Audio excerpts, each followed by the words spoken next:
आज या पंढरपूर नगरपालिकेची सार्वत्रिक निवडणूक लागल्यापासून अर्ज भरायच्या दिवसापासून या भाजपच्या सरकारच्या दबावाखाली इथलं प्रशासन अधिकारी सर्वजण त्या ठिकाणी जाणून बुजून दबावाखाली काम करत आहे। पण आम्ही लोकशाहीच्या मार्गाने हात जोडून आशीर्वाद मागणारी माणसं आहे आणि वेळोवेळी त्यांना आव्हान आणि विनंती करत होतो। होळकर मॅडम निवडणूक निर्णय अधिकारी असतील किंवा त्या ठिकाणी सहनिवडणूक निर्णय अधिकारी रोकडे साहेब असतील की तुम्ही कोणताही भेदभाव न करता लोकशाही पद्धतीनं सगळ्याला समान न्याय देण्याची भूमिका निवडणूक निर्णय अधिकारी म्हणून तुमची असली पाहिजे।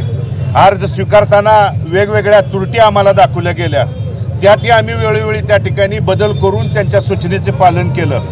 एबी फॉर्म स्वीकारताना देखील आम्हाला नियम अटी त्या ठिकाणी सांगितल्या, मात्र भाजपचे रात्रीच्या 2-3 नंतर सुद्धा एबी फॉर्म त्या ठिकाणी स्वीकारले।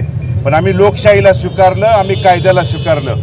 आम्ही तीर्थक्षेत्र विकास आघाडीच्या माध्यमातून सर्व आमच्या उमेदवारांनी अर्ज भरलाय, नगराध्यक्ष पदाचा असेल यांना, त्या ठिकाणी तीर्थक्षेत्र विकास आघाडीच्या माध्यमातून अर्ज भरत असताना आम्ही आघाडीचा ही रजिस्टर्ड महाराष्ट्र शासनाच्या निवडणूक आयोगाकडे रजिस्टर्ड आघाडी आहे आणि या आघाडीचा आम्ही आघाडीच्या माध्यमातून बी फॉर्म म्हणजे एबी फॉर्म सुद्धा या आघाडीचा आम्ही त्या ठिकाणी दिलेला आहे। आणि आम्हाला आज अचानकपणे त्यांना सांगण्यात येतंय की तुम्ही एकीकडं राष्ट्रीयकृत पक्षाला वेगळा न्याय, त्यांना तुम्ही अर्ज भरलेल्यापासून प्रचाराचा त्या ठिकाणी शुभारंभ असेल प्रचार करायची परवानगी दिली, त्यांच्या काही आघाड्यांना त्या ठिकाणी प्रचाराची परवानगी दिली, मात्र आम्हाला परवानगी मागत असताना 26 तारखेला चिन्हाचं वाटप आहे म्हणून ते एकीकडे सांगितलं जातं आणि आज अचानकपणे सांगितलं जातंय की वरून नियम आहे, आदेश आहे, वरून सांगितलंय म्हणून सांगितलं जातं की नगराध्यक्ष पदाला 1 चिन्ह आणि नगरसेवक पदाला 1 चिन्ह, असा जर दुजाभाव करण्याचं काम आणि पाप त्या ठिकाणी उद्या केलं तर आम्ही निवडणूक निर्णय अधिकारी म्हणून होळकर मॅडम आणि रोकडे साहेबांना विनंती करायला आलो होतो, परंतु त्यांना वरचा सरकारचा पालकमंत्र्यांचा आणि वरच्या लोकांचा दबाव आहे। दबावाला जर बळी पडून या निवडणूक निर्णय अधिकाऱ्यांनी आमच्यावर अन्याय अत्याचार करण्याचं काम सरकारचं आहे आणि लोकशाही पायमली। बंधूंनो, उद्या संविधान दिन आहे। संविधान ज्या महामानव डॉक्टर बाबासाहेब आंबेडकरांनी संविधान दिलं आणि संविधानाच्या माध्यमातून लोकशाही रुजवण्याचं, लोकशाही वाढवण्याचं आणि घराघरापर्यंत लोकशाही पाठवण्याची भूमिका ज्या बाबासाहेबांनी दिली ते उद्या संविधान दिन आहे। मात्र जर उद्या त्यांनी त्या संविधानाची पायमल्ली करण्याचं काम इथं केलं तर मी आपल्या प्रसार माध्यमाच्या माध्यमातून पंढरपूर शहरातल्या सर्व नागरिकांना आवाहन आणि विनंती करतो की प्रत्येक घरातला संविधान वाचवण्यासाठी, लोकशाही वाचवण्यासाठी, लोकशाही जिवंत ठेवण्यासाठी उद्या या नगरपालिकेच्या पायरीवरती आपल्याला येण्याची गरज आलेली आहे। आणि आपण पंढरपूर शहरातला सुज्ञ नागरिक तीर्थक्षेत्र विकास आघाडीला आणि सर्व इथल्या नेते मंडळींना, भालके कुटुंबाला पाठबळ देण्यासाठी तुम्ही नगरपालिकेच्या पायरीवरती नगरपालिकेमध्ये याल आणि या प्रशासनाचा, नगरपालिकेच्या या मुजोर अधिकाऱ्यांचा आणि सरकारचा जो दबाव त्या ठिकाणी सुरू आहे की एकूण पहिल्यापासून कशा पद्धतीने दबाव केला गेला। अर्ज माघार घ्यायची 21 तारीख मुदत होती।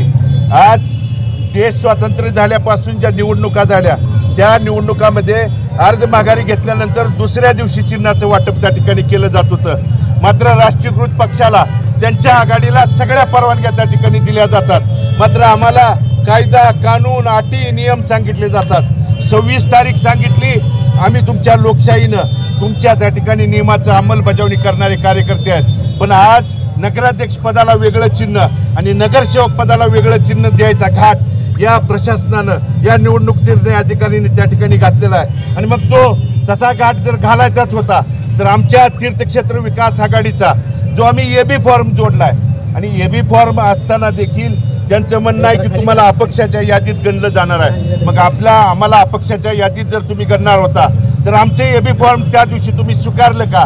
ते स्वीकारायला नाही पाहिजे होतं। आणि म्हणून एकाच एक न्याय आणि दुसऱ्याच एक न्याय हे महामानव डॉक्टर बाबासाहेब आंबेडकरांच्या संविधानाची पायमल्ली आहे। आणि उद्या या निवडणूक निर्णय अधिकाऱ्याने जर सरकारनं त्या ठिकाणी असं केलं तर आमच्या तीर्थक्षेत्री विकास आघाडीचं म्हणणं आहे की तुम्हाला निवडणूक लोकशाही पद्धतीनं होऊ द्यायची नाही आणि असा जर निर्णय त्या ठिकाणी घेतला तर आमच्या तीर्थक्षेत्र विकास आघाडीच्या सगळ्या उमेदवारांना निवडणूक निर्णय अधिकाऱ्याला आम्ही उद्या पाठिंबा देतो। तुम्हाला ज्यांच्या हाताखाली ज्यांच्या दबावाखाली काम करायचं आहे त्यांना तुम्ही खुशाल त्या ठिकाणी पाठिंबा द्या। मात्र इथली जनता सुज्ञ आहे, अशा लोकांना त्या ठिकाणी चुकीच्या मार्गाने जे चाललेलं काम आहे बंधूंनो, ते आपल्या माध्यमातून मी पंढरपूर शहरातल्या तमाम शहरवासियांना सांगू इच्छितो की चुकीचा जो प्रकार आहे तो प्रकार आम्ही कदापि होऊ देणार नाही। भले या ठिकाणी मग उद्या जर तुम्ही त्या ठिकाणी चुकीचा निर्णय इथं दिला तर आम्ही इथं 2 तारखेपर्यंत ठिय्या आंदोलन नगरपालिकेच्या समोर करू। मत मागायला दारात जाणार नाही। शहरातला नागरिक त्या ठिकाणी ठरवल हुकुमशाहीला थारा द्यायचा, गुंडगिरी प्रवृत्तीला थारा द्यायचा किंवा या सरकारच्या दबावाला थारा द्यायचा की लोकशाही माध्यमातून हात जोडणाऱ्या लोकांच्या पाठीमागे उभा राहायचा, हे उतल्या शहरातले इथले नागरिक त्या ठिकाणी ठरवतील। हे मी तुमच्या पुढे या ठिकाणी नम्रपूर्वक आव्हान आणि विनंतीपूर्वक सांगतो। भगीरथ दादा आगे बढ़ो।